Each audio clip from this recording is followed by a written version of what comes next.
Bonjour et bienvenue à Juste un moment. Vous connaissez sûrement D'Artagnan et ses trois mousquetaires, mais saviez-vous que D'Artagnan a vraiment existé? En mars, il y a donc quelques semaines, des ouvriers effectuent des travaux de réparation dans une vieille église de Maastricht aux Pays-Bas. Une dalle s'était effondrée quelque temps auparavant et c'est en intervenant pour réparer les dégâts qu'ils font une découverte inattendue. Un squelette humain. Très vite, le monde entier parle de cette découverte. Pourquoi? Parce que ces ossements pourraient être ceux du célèbre mousquetaire D'Artagnan, mort dans cette même ville il y a plus de 350 ans. Pour comprendre l'importance de cette découverte, il faut d'abord rappeler qui était D'Artagnan. Beaucoup de gens le connaissent grâce au roman d'Alexandre Dumas. Je vous ai parlé d'Alexandre Dumas dans les épisodes 135 et 136. Pourtant, D'Artagnan n'est pas seulement un personnage de fiction, il a vraiment existé. Son vrai nom était Charles de Batz de Castelmore. Gentilhomme gascon, il était mousquetaire des rois Louis XIII et Louis XIV, et il a passé toute sa vie au service de la couronne de France. C'était un soldat courageux, un espion habile et un homme de confiance du pouvoir royal. C'est justement ce personnage historique qui a inspiré l'écrivain Alexandre Dumas au XIXe siècle.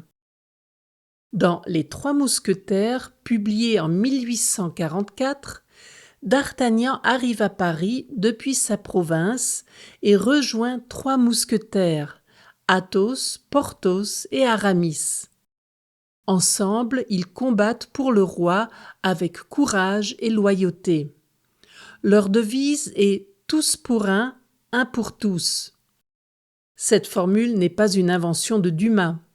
Elle s'inspire de la locution latine « unus pro omnibus, omnes pro uno », qui est aussi la devise non officielle de la Suisse.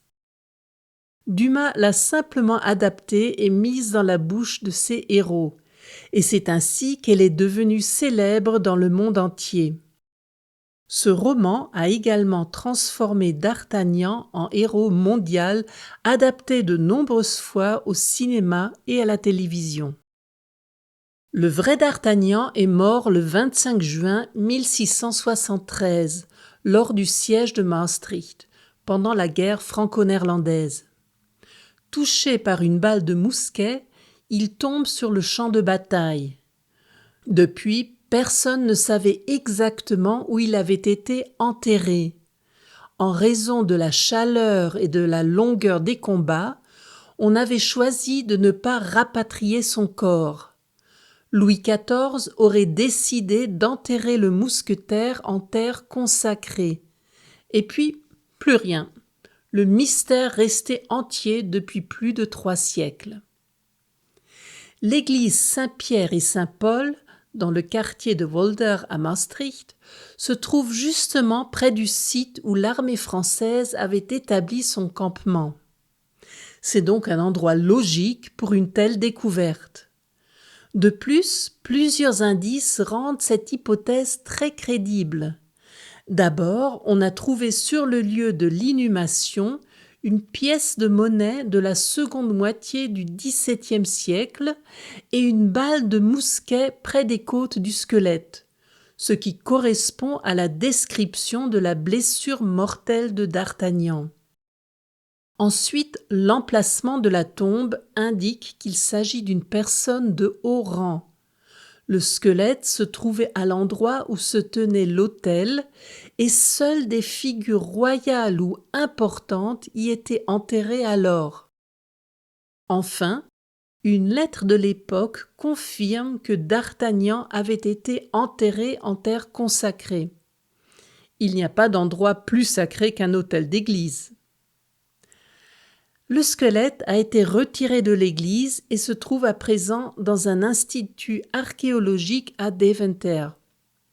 Un échantillon d'ADN a été prélevé sur les ossements et est actuellement analysé dans un laboratoire à Munich où il est comparé à celui des descendants du père de D'Artagnan, Bertrand de Batz de Castelmore. L'archéologue Wim Dijkman, qui recherche les restes de D'Artagnan depuis 28 ans, pense que cette découverte pourrait être le moment le plus important de sa carrière. Il reste néanmoins prudent. La science doit encore confirmer ce que les indices semblent déjà dire. Une chose est certaine, réelle ou romanesque, D'Artagnan continue de fasciner le monde, même plus de 350 ans après sa mort. Et voilà pour aujourd'hui. Qui sait, peut-être que les scientifiques auront une réponse avant le prochain épisode qui sortira le 17 avril. D'ici là, n'oubliez pas de me suivre sur Instagram et Facebook pour ne rater aucune nouvelle. Je vous dis à bientôt pour un autre moment ensemble.